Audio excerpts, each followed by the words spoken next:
तो नमस्कार मेरे प्यारे साथियों, अपन आगे रेस्पिरेटरी ट्रैक्ट पढ़ने वाले हैं।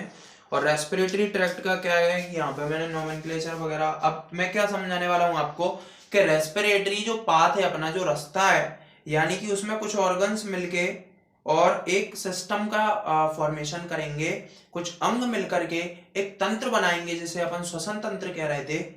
तो उसके कुछ अंगों के अपन यहाँ पे नाम देख लेते हैं, कौन कौन से उसमें होते हैं। मैं डायग्रामेटिक फॉर्मेशन आपको पूरा बता दूंगा डायग्राम बना के, लेकिन आप अभी पहले उसके नाम जो है वो नोट कर लें। और अपन रेस्पिरेटरी तो जो है मैं नीट के लेवल का बढ़िया तरीके से तैयार करवा रहा हूँ आपको। एमबीबीएस तक में अगर मेडिकल कॉलेज में जाएंगे शर्मिंदगी फील नहीं होगी अगर ढंग से पढ़ लिया तो। देखना कि अपन सबसे पहले तो पिछली जो प्रीवियस वीडियो में मैंने आपको बताया था, मैं आपको एनारोबिक और एरोबिक रेस्पिरेशन बताना चाह रहा था, लेकिन अब वो मैं बाद में बताऊंगा। आप पहले ये देख लीजिए कि complete respiratory passage originate by endoderm. देखो नीट में बहुत पूछा जाता है ये क्वेश्चन, प्रीवियस ईयर्स के कुछ क्वेश्चंस में भी पढ़ा हुआ होगा कि जो रेस्पिरेटरी पैसेज है यानी रेस्पिरेटरी जो पाथ है हमारा, यानी जो सांस की पूर्ण सांस नाल जिसे हम बोलते हैं हिंदी में, तो पूरा जो रास्ता है ना उसकी ओरिजिन, उसकी उत्पत्ति किस ऊतक से होती है, किस टिश्यू से होती है,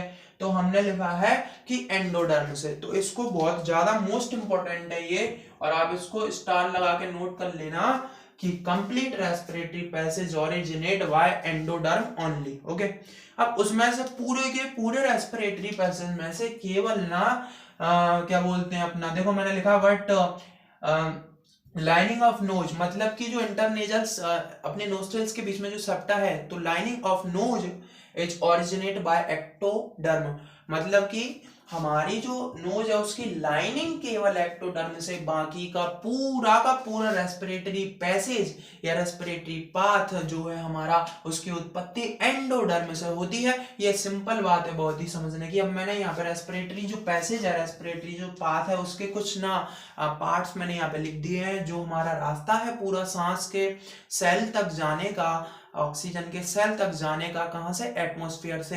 तो सबसे पहले हमारी जो नोज होती है ना उसमें दो नोस्ट्रिल्स होती हैं, और जैसे बोलते हैं ना नथुने जिन्हें बोलते हैं, या फिर कुछ लोग नकुआ बोलते हैं, तो उनको हम नोस्ट्रिल्स बोलते हैं टेक्निकल टर्मिनोलॉजी में, मेडिकल की फील्ड में। ठीक है, तो यहाँ पर हमने लिखा है एटमॉस्फेरिक एयर, यानी कि वायुमंडलीय वायु, ये जाती है एक्सटर्नल नोस्ट्रिल्स में। एक्सटर्नल नोस्ट्रिल्स मतलब कि हमारी नाक के ये दो पार्ट, इनको नोस्ट्रिल्स बोलते हैं। तो ये एक्सटर्नल वाली नोस्ट्रिल्स हैं, इनके अंदर होती हैं दो, वो भी नोस्ट्रिल्स ही कहलाती हैं। उसके बाद में आता है नेजल चैम्बर।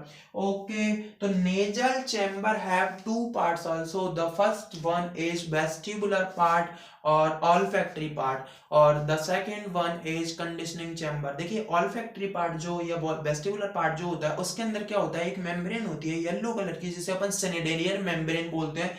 यहाँ मैं इतना समझाऊंगा ना आपको ऐसा लगने लगेगा कि भाई एमबीबीएस करना है कि हमको इतना नहीं पढ़ना है, मैं तो इसलिए मैंने नहीं लिखा है। नेजल चैम्बर के दो पार्ट होते हैं जिसे अपन वेस्टिबुलर पार्ट या फिर ऑल्फैक्टरी पार्ट जब हम बोलते हैं, तो ऑल्फैक्टरी पार्ट में क्या होता है, ऑल्फैक्शन का काम होता है। ऑल्फैक्टरी पार्ट में एक मेम्ब्रेन होती है जो येलो कलर की होती है, जिसे दैट इज कॉल्ड सिनेडेरियन मेम्ब्रेन। और ऑल्फैक्शन यानी सूंघना किसी चीज को, तो वो सूंघने का या हमें सूंघने का एहसास कराती है, वो माइंड तक सिग्नल भेजती है अगर कोई फ्रेग्रेंस आई है उसका, कोई स्ट्रिंग की बदबू आई है उसका, या खाने की खुशबू आई है उसका।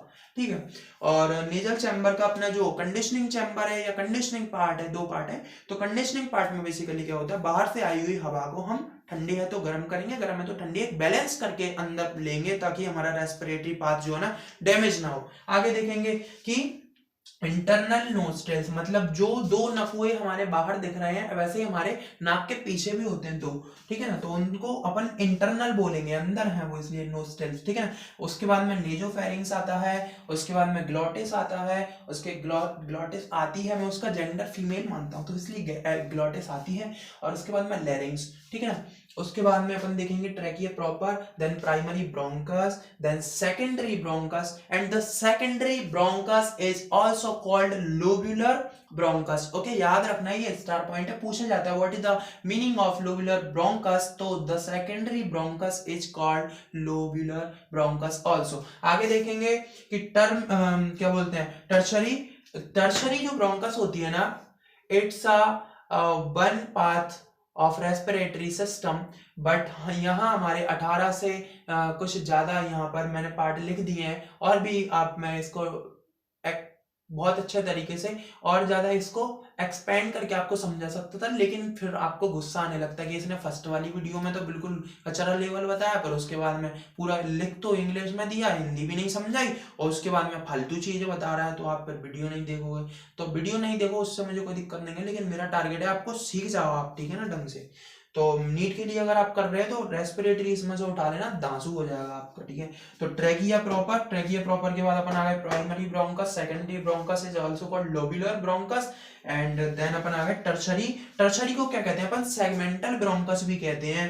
उसके बाद में लोब्यूलर ब्रोंक्यूल आ जाता है, और लोब्यूलर ब्रोंक्यूल को हम कहते हैं इनिशियल ब्रोंक्यूल, क्योंकि यहीं से इनिशियल होता है क्या, ब्रोंक्यूल की शुरुआत यहीं से होती है। तो उसके बाद में बोलेंगे अपन टर्मिनल ब्रोंक्यूल, उसके बाद आएगा रेस्पिरेटरी ब्रोंक्यूल, उसके बाद alveolar duct, then alveolar sac, atria के बाद में alveolar sac, then alveoli. Alveoli is a last part of respiratory path, मतलब लंग्स के अंदर जो होता है ना छोटे छोटे, तो उनको एल्वलाई कहते हैं, करोड़ों में होती है, संख्या भी बताऊंगा नेक्स्ट वीडियो में। बट एक जो जानने वाली बहुत ही इंटरेस्टिंग बात है वो ये है कि यहाँ हम देखेंगे कि प्राइमरी ब्रोंकस से लेकर के प्राइमरी ब्रोंकस से इतना आगे का पूरा एरिया, प्राइमरी ब्रोंकस, सेकेंडरी या लोब्यूलर ब्रोंकस, उसके बाद टर्शरी सेगमेंटल ब्रोंकस, उसके बाद लोब्यूलर ब्रोंक्यूल और टर्मिनल ब्रोंक्यूल तक का जो पार्ट है उसे हम यहां पर